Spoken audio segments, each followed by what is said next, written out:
6 মাসে প্রত্যেকবার সহবাসে যদি প্রতি 1 মিনিটের পূর্বে আপনার বীর্যপাত হয়ে থাকে তখনই আমরা তাকে প্রিম্যাচুর ইজাকুলেশন বলে থাকি।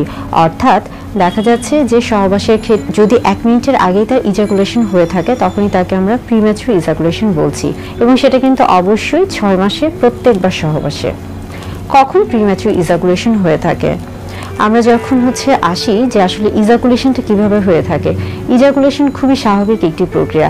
একজন পুরুষের শরীরে যখন তার যৌন হরমোনটি সঠিক মাত্রায় তৈরি হবে এবং সঠিকভাবে তৈরি হবে, অর্থাৎ এটাতে কোনো ব্যাঘাত ঘটবে না, তখনই কিন্তু তিনি একটি সুন্দর যৌন জীবন যাপন করতে পারবেন। অর্থাৎ পুরুষদের যে যৌন হরমোন রয়েছে টেস্টোস্টেরন হরমোন, সেটি যখন সঠিকভাবে তৈরি হবে তখনই কিন্তু তার যৌন চাহিদা বা আগ্রহগুলো কাজ করবে, এবং যখন তার ইরেকশনের কোনো সমস্যা হবে না তখনই দেখা যাচ্ছে যে তার প্রিম্যাচুর কিন্তু ইজাকুলেশন হবে না।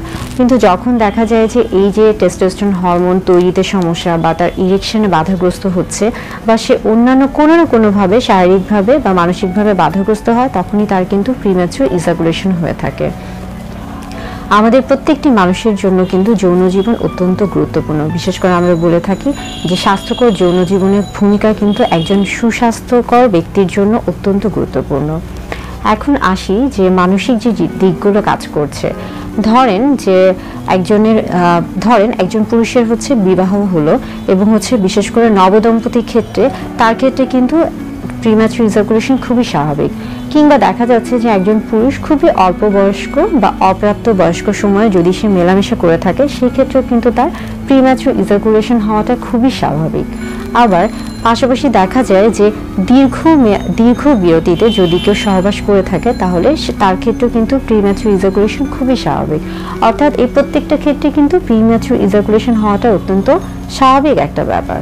আবার দেখা যাচ্ছে যে একজন পুরুষ যখন সারাদিন বেশ কিছু মানসিক চাপে থাকে, অর্থাৎ সারাদিনের ক্লান্ত শরীর এবং অনেক কাজে সে ব্যস্ত থাকে, কিংবা এমন কোনো চাপে থাকে যেটা কিনা হয়তোবা সে কারোর সাথে খোলামেলাভাবে বলতে পারছে না, অর্থাৎ তার মধ্যে কিন্তু সবসময় একটা মানসিক যন্ত্রণা কাজ করছে, সেই ক্ষেত্রেও সে যখন সহবাসে লিপ্ত হতে যাবে সেই ক্ষেত্রেও দেখা যেতে পারে যে তার প্রিম্যাচুর ইজাকুলেশন হতে পারে। এটা খুবই স্বাভাবিক একটা ব্যাপার।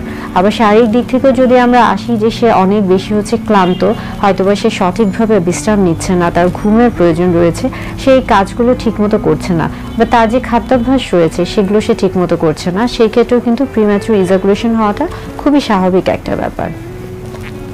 প্রিম্যাচুর ইজাকুলেশনের ক্ষেত্রে আমরা সবসময় বলে থাকি যে ধরুন আপনার মাথায় যদি থাকে, বিশেষ করে পুরুষদের ক্ষেত্রে অনেকের মধ্যেই থাকে যে আগে থেকেই চিন্তা করে যে হয়তোবা আমাকে অনেক বেশি সময় মেলামেশা করতে হবে, এই সময়টা অনেক বেশি হতে হবে, এই যে একটা ধারণা, একটা নেতিবাচক ধারণা থেকে সে কিন্তু সহবাসে লিপ্ত হওয়ার চিন্তা করছে।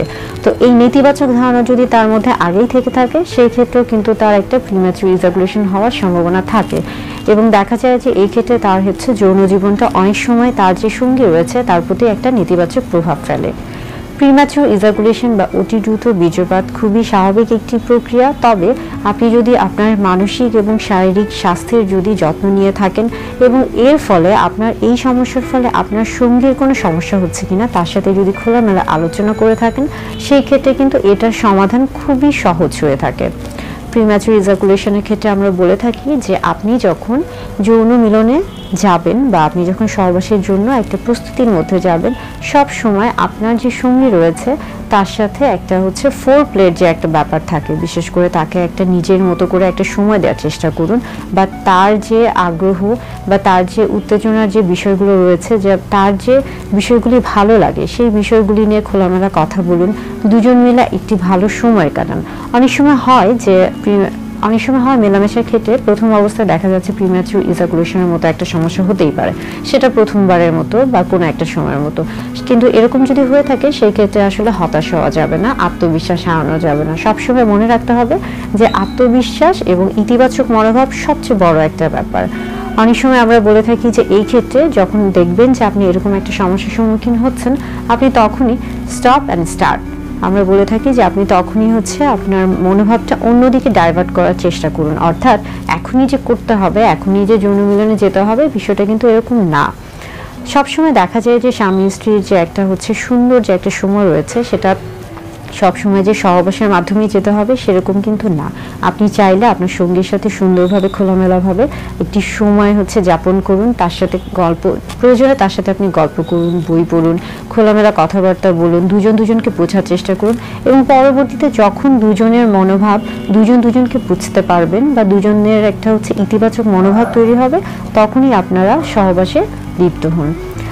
অর্থাৎ প্রিম্যাচুর ইজাকুলেশন খুবই স্বাভাবিক একটি জিনিস, এটা নিয়ে ভয়ের কিছু নেই। তবে দেখা যায় যে অনেকে এরকম কোনো সমস্যা হয়তোবা একবারের মধ্যে ভুগেছেন বা 2-3 বার, তখনই দেখা যায় যে তারা বিভিন্ন ধরনের ফার্মেসির দোকান থেকে বা কারো কাছ থেকে শুনে বা বিভিন্ন রকমের ভুল চিকিৎসা করেন অথবা বিভিন্ন রকমের অপচিকিৎসা করে থাকেন এবং এর ফলে দেখা যায় যে পরবর্তীতে তার কিন্তু বিশাল একটা শারীরিক সমস্যা তৈরি হতে পারে এবং অনেক সময় দেখা যায় পরবর্তীতে হয়তোবা বন্ধ্যত্ব বা এরকম কোনো সমস্যাতেও ভুগতে পারেন। তাই এরকম যদি আপনি মনে করেন যে আপনার প্রিম্যাচুর ইজাকুলেশনের সমস্যা আপনি ভুগছেন, তাহলে অবশ্যই আপনার সঙ্গীর সাথে খোলামেলা কথা বলুন এবং অবশ্যই একজন বিশেষজ্ঞ চিকিৎসকের পরামর্শ